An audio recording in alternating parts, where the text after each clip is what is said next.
Guys, masarap yun.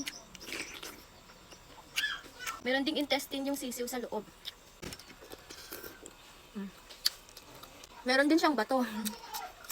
So, ito na yung balot natin, guys. Sinuyatan ko lang siya ng agburburek na water. So, binabad ko siya sa mainit na tubig at yan. Wait ko lang. Basahin ko muna yung comment ni Ace.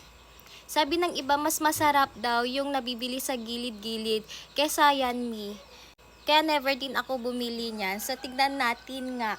Ako din mas feel ko talaga yung mga nabibili sa gilid-gilid. Mas legit kasi yun at alam mo kung saan galing. So, ito kasi, medyo nag-aalinlangan din akong kainin. Kaya ako muna yung kakain, hindi ko muna siya senior sa family ko. So, ito na siya. Excuse me. Ang bilis niya lang din uminit. Yan, kulay brown yung kulay niya. At mabigat siya. Meron akong suka dito at asin. May balot.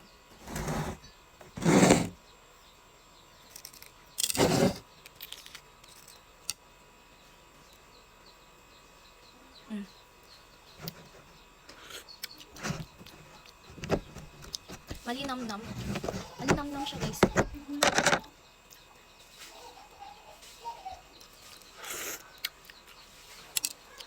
Sobrang malinamnam siya. Masarap din. Lasang balot talaga, as in. Balot na balot. So, tikman ko naman with suka.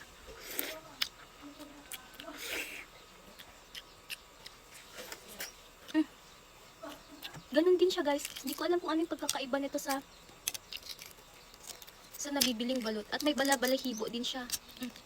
Meron din siyang balahibo. Yun nga lang, hindi natin alam kung saan siya galing. Nagsa-search din ako kung saan siya galing at sobrang malinamnam. Pwede na to. Pwede na to, guys. Masarap yun.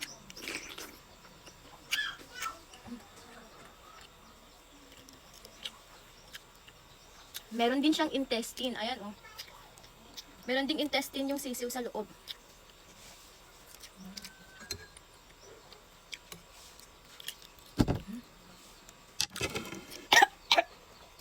Alam nyo ba, masabaw siya.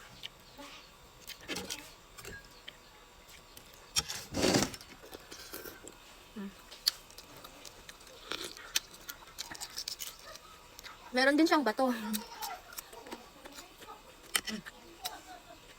Okay din siya.